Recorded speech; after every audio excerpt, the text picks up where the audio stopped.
Comment ಹಾಕಿದ್ದಾರೆ, ರಕ್ಷಿತಾ ಮುಖವಾಡ ಹಾಕೊಂಡು ಆಡ್ತಾ ಇದ್ದಾಳೆ ಅನ್ನೋರು ಲೈಕ್ ಮಾಡಿ ಅಂತ.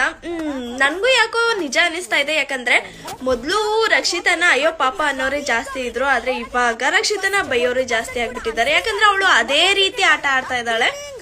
ತರ ಪ್ರೋಗ್ರಾಮ್ ಬೇಡ ಹಾಗೆ ಹೀಗೆ ಅಂತ ಹೇಳಿದ್ರಲ್ಲ, ಅದೇ ರೀಸನ್ ಕೊಟ್ಬಿಟ್ಟು ಇವತ್ತು ಅವ್ರನ್ನ ನಾಮಿನೇಟ್ ಮಾಡಕ್ ನೋಡ್ತಾರೆ. ಇದ್ಯಾವ ತರ? ಅವನು ಹೇಳಿರೋದೇ ಬೇರೆ ಅಲ್ಲಿ ಆಗಿರೋದೇ ಬೇರೆ. ಅವಳು ಅಂದ್ರೆ ಗಿಲ್ಲಿ ಹೇಳ್ದಾಗ ಅವಳು ಇದ್ದಿಲ್ಲ ರಕ್ಷಿತಾ, ಆದ್ರೂ ತಾನೇ ಕಿವಿಯಾರ ಕೇಳಿಸ್ಕೊಬಿಟ್ಟಿದ್ದೀನ ಅನ್ನಂಗೆ ಹೋಗ್ಬಿಟ್ಟು ಬಿಲ್ಡಪ್ ಅಲ್ಲಿ ಮಾತಾಡ್ತಾ ಇದ್ದಾಳೆ. ಯಾರು ಎಷ್ಟೇ ಟಾರ್ಗೆಟ್ ಮಾಡಿದ್ರು ಗಿಲ್ಲಿ ಫ್ಯಾನ್ಸ್ ಅಂತೂ ಗಿಲ್ಲಿನ ಬಿಟ್ಕೊಡಲ್ಲ ಅಂತ 100% ಗ್ಯಾರಂಟಿ. ಈ ಸತಿ ಪಕ್ಕ ಗಿಲ್ಲಿನೇ ವಿನ್ ಆಗೋದು.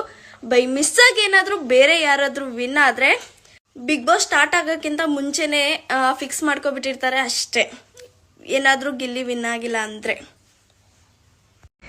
ನಿಮಗೂ ಹೀಗೆ ಅನಿಸ್ತಿದ್ಯಾ? ರಕ್ಷಿತಂಗೆ ಕಿಚನ್ ಚಪಾಳಿ ಸಿಕ್ಕದ್ಮೇಲೆ ಅಂತೂ ಓವರ್ ಆಕ್ಟಿಂಗ್ ಜಾಸ್ತಿನೇ ಆಯಿತು. ಶಿ ಥಿಂಕ್ಸ್ ದಟ್ ಅವಳೆ ಕರೆಕ್ಟು, ಅವಳು ಪರ್ಫೆಕ್ಟ್, ಅವಳು ರೀಸನಿಂಗ್ ಪರ್ಫೆಕ್ಟು, ಅವಳ ಆ ಏಜ್ಗೆ ಸೂಪರ್ ಮೆಚುರಿಟಿ ಅಂತ ಹೇಳಿ ನೆತ್ತಿ ಮೇಲೆ ಕುಡಿಸ್ಕೊಂಡಿದ್ದಾರೆ ಜನ.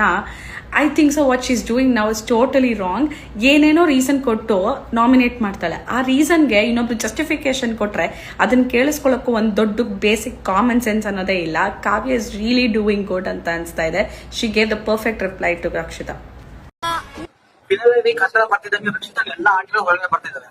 ಮೊದಲೇ 50 ದಿನ ಇದ್ದಂಗೂ ಈಗ ಚಾನ್ಸೇ ಇಲ್ಲ. ಬೆಳಗ್ಗೆ ಗಿಲ್ಲದ ಜಗಳ, ಈಗ ನೋಡಿದ್ರೆ ಕಾವ್ಯದ ಜಗಳ. ಅವ್ರು ಪ್ರತಿಯೊಬ್ಬರು ಹೇಟ್ ಮಾಡಕ್ ಸ್ಟಾರ್ಟ್ ಮಾಡ್ತಾರೆ. ಮುಂಚೆ ಆಗಿದ್ರೆ ಈಗ ಆತರ ಇಲ್ವೇ ಇಲ್ಲ. ಇದ್ರಲ್ಲಿ ಕಾವ್ಯನ್ 200% ಸಪೋರ್ಟ್. ಎಲ್ಲಾರು ಕಾವ್ಯನ್ ಸಪೋರ್ಟ್ ಮಾಡಿ. ನನಗೆ ಎಷ್ಟು ಚೀಪ್ ಅನಿಸ್ಬಿಡ್ತು ಅಂದ್ರೆ, ನಿಮ್ಮ ಈ ತರದೆಲ್ಲ ಇದಾರೆ ಜನ.